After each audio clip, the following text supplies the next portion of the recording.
today, Pete? Kat, how are you? It's been a while. It has. That is for sure. So, a little birdie tells me you've been busy over summer and you've got a new gig. Little birdie might be true. Tell us about this amazing new role you're going to be taking on in 2026. Yeah, well, it's pretty exciting to be fair. So, moving to the US, step one. But to lead how we think about shared services for ServiceNow in the new AI era we find ourselves. So, how do we reinvent using the best platform across the greatest company in the AI era? Sounds like a lot of fun. So, it was too good an opportunity to turn down. Super excited to be leaning into that problem for 2026. That's a massive mission. Yes, it is, but I don't know, it feels like it's bringing all the things together that I've had throughout my career between technology, being in those defining moments, but it's still all about transformation. It's still all about people, as we've discussed time and time again. So you've been in the role for a couple of months. What was step one? Obviously, getting on a plane and flying 28 hours to. It's not quite 28. Feels like it. When you come back, it's like 34, but yes.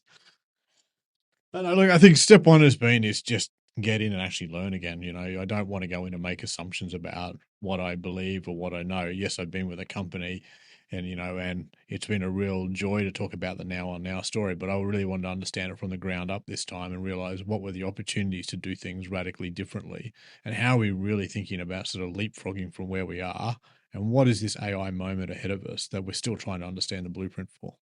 So talk us through key stakeholders. So obviously you're leading global business services and employee experience. That sounds like a broad stakeholder group. Well, it is. You go from Chief People Officer and Jackie, Chief Financial Officer and Gina, our Chief Legal and Governance and Hussein. So just a couple of important people. Just a couple of people. And then, you add in comms and marketing group around there as well. So, the team I happily have the honor of being part of now. We are sitting there and driving, the ServiceNow live activity in the background. We implemented the MoveWorks and with less than 20 days, we are involved in some of the biggest moments. And one of the big things that we're setting about as a team and making sure we have the fundamentals right is that we can have zero disruptions in those critical moments for our key stakeholders.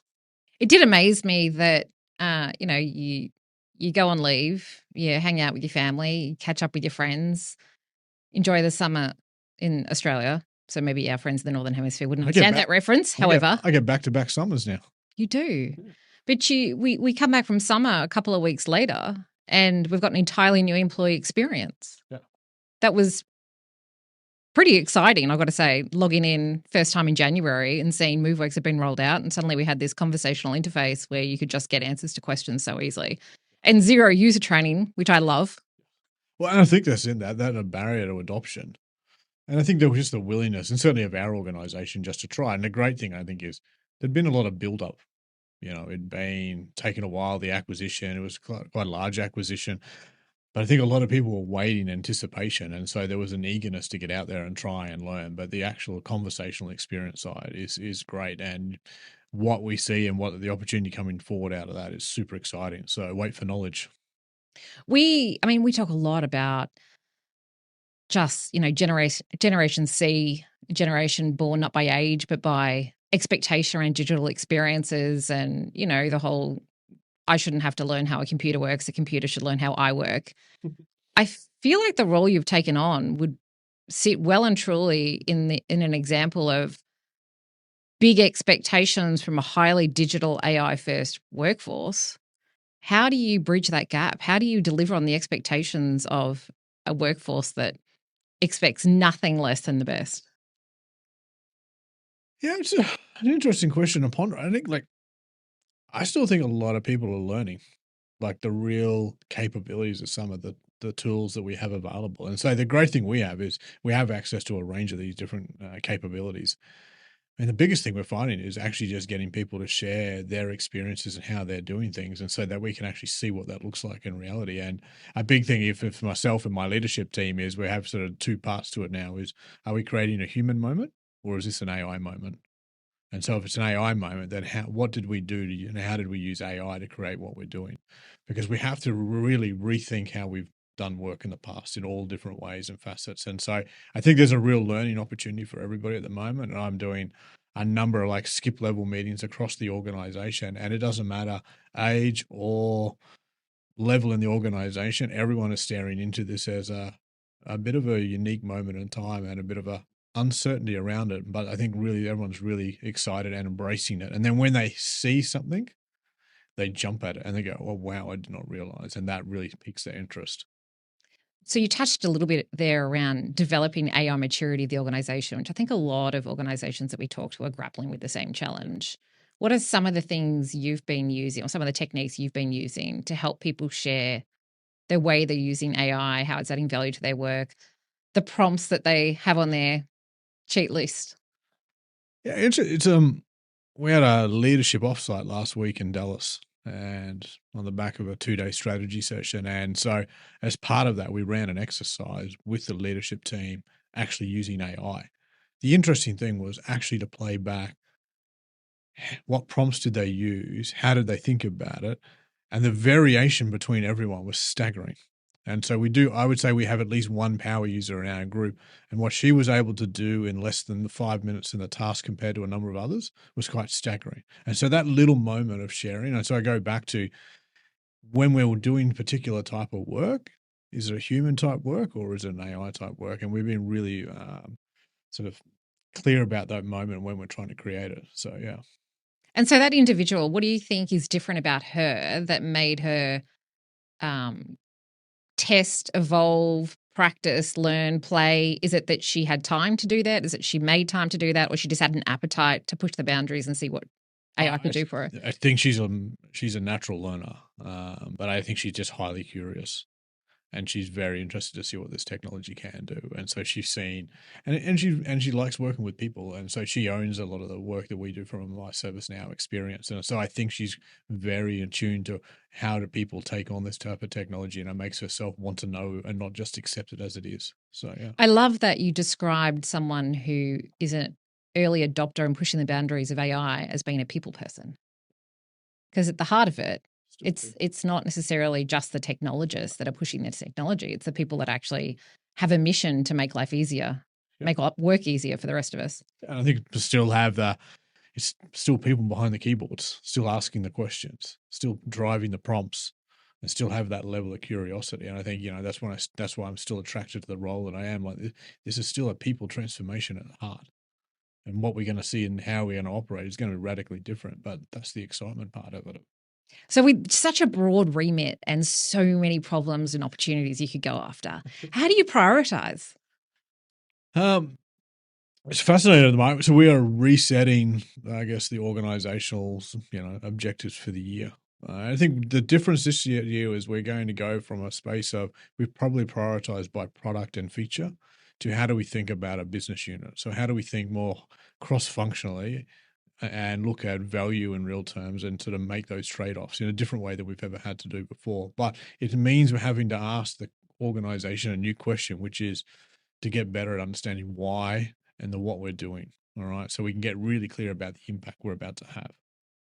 Because I've never been in a place where there's, not enough work and all the people I need. The reality is there's always more work and not enough capacity. And so we have to look at, and that's why I think the AI stuff gives us a new level of vehicle is how can we actually deliver more than we've ever done in the past?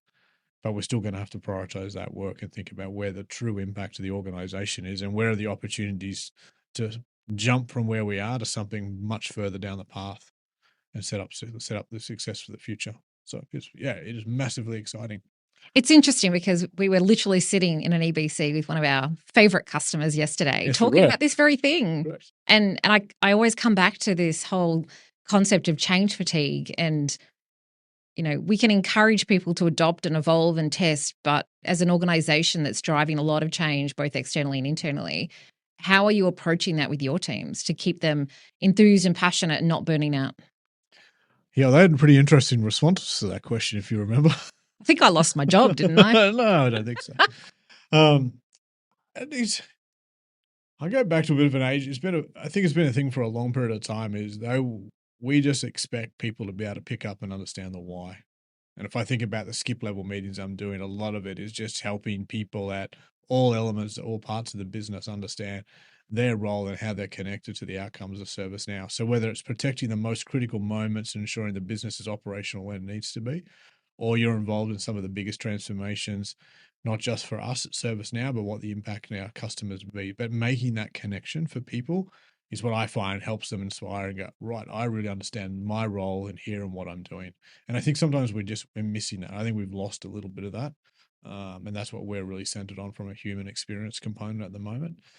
But I think the other part is, while there's all this change, we also have to remind people what's not changing. And so keeping to the core of that and then driving that level of curiosity and helping people realize, hey, I'm just learning as much as everybody else, and that's okay. It's not, we shouldn't be frightened about what this is. We should see it as the real opportunity. We're going to do. We had this amazing Locknote speaker at the summits that we've just run in. Was that you? No, Locknote. Locknote. No, the keynote speaker in Melbourne was awful. She was terrible. Get her off stage. No, Milo Wilkinson, who's a behavioral scientist, did the Locknote.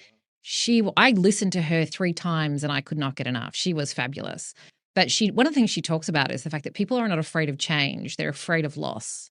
And going through that process of reconciling the loss so that people understand what is it that you think you're losing. Let's acknowledge that so that they can embrace change. I just thought that was such an amazing piece of insight from a behavioral scientist that analyzes criminal masterminds. And here I am in the audience sitting there going, oh, I could use this on my colleagues. I'm definitely no criminal mastermind. But I think the same principle is that your assumption as a person is when there is a lot of change and ambiguity is that everything is changing versus going, actually, let's be really clear about what's not changing. So the gap to how much you're losing is not as big as you might fear it actually to be.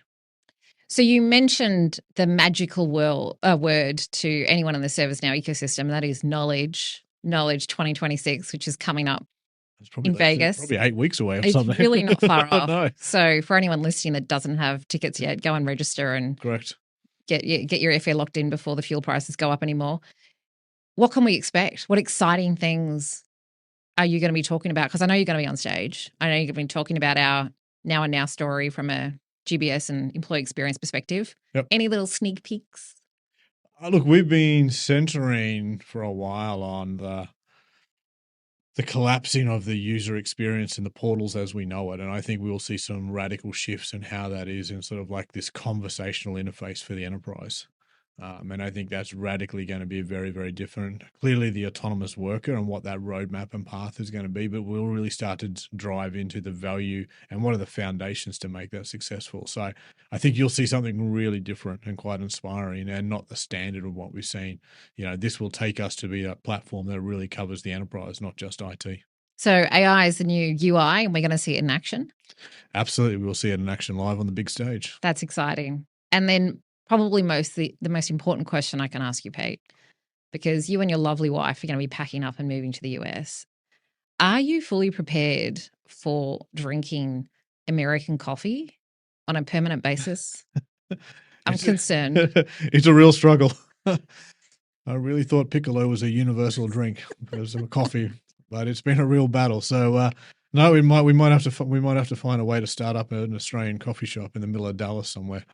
I know there's some in New York and there's some on the West Coast. Yeah. So it may not be a bad little side project. I think the Texans would love a good old Piccolo. I think so. They've just got to get drinking smaller amounts of coffee rather than really, really large cups of coffee. We'll be fine. You could change the American coffee culture. I have faith. You have faith. Talking about change. I have faith. Well, and when you talk about change though, but it's not just me. I'm hearing the same for you. Like it was a big summer for both of us, really. It was. The little birdies have been doing a lot of chirping, haven't they? They're very busy little birdies. Yeah. So I also have a new mission this year. What are you off to do? I'm actually stepping back into one of my greatest passions, which is all around value. And this has always been a hot topic for me, even in the transformation office. But I am actually going to be leading the value-led transformation team for Australia and New Zealand, who are a group of absolute superstars, management consultants that are passionate about helping organizations understand which problems are worth solving in terms of business value, helping organizations put together justification to invest in technology and change and ways of working, and then helping measure value of the ServiceNow partnership. So really being the custodians of, our customers being in the hero of their own story. And it's something that I'm super passionate about. I've got a team of people who are just so amazing. And I Incredible. feel very blessed. And Pete Andrew, who's our new country leader, He is. and his leadership team have just been so supportive and amazing. And let's be honest, anything that gets me in front of customers on a daily basis makes me happy. So Well done. it's going to be a big year. It is going to be a big year. Well, super exciting though. Well, and you plus you keynoted last week, the AI summit. Yeah, I don't know if that's a win, Pete. Come on. I'm sure it is. Yeah, I don't know. feedback It's a lot I've of heard, fun though. I it do. is. And I you do enjoy it. I do, but Yeah. I love seeing our customers. Correct. I mean, sometimes, you can get bogged down in internal meetings and, very important prep and strategy. Any chance I get to get out there and with our customers and just, chat over coffee and take selfies in the foyer and all sorts of fun things. Selfies always good. Hey, so when you're thinking about customers in this new role, like where do you think the gaps are that we have to do things differently? Adoption is critical. We know that for our customers. We want them to buy our product. We need them to adopt it. How are you going to shift how they think about value? And what does value really mean? I don't think we need to shift thinking. I think we just need to bring focus back. Particularly over the last couple of years, all of the excitement around AI, everyone just rolled out a model, an agent, a co-pilot, and there was such a hive of excitement and activity that things just got done without full thought put into, is this agent going to deliver value? Are we solving a problem that actually needs to be fixed? And so a lot of what we're going to be doing is really bringing the focus back to what are the problems and opportunities that are going to fundamentally hit the top line and the bottom line. So either grow the business or take cost out and create capacity for scale. Yeah. And if those are the priorities for the organization, what are the use cases that are going to hit those quicker, faster? I think there's a lot of negativity around AI not delivering value. Mm-hmm. I don't believe that's true. I think AI, for the right reasons, delivers an immense amount of value. Yeah. We've just been distracted doing work for the sake of work. And so it's really about coming back to the prioritization and the focus on use cases that are going to deliver measurable value for the business and putting the rigor around measuring it so that at the end of it, the teams can stand up and go, hey, we did all this work and look at the amazing impact we had on our organization. Yeah. And that's not a ServiceNow thing. That's a, customer X, hero of their own story. Yes, they used our technology and our platform and we lent in and offered our expertise to help.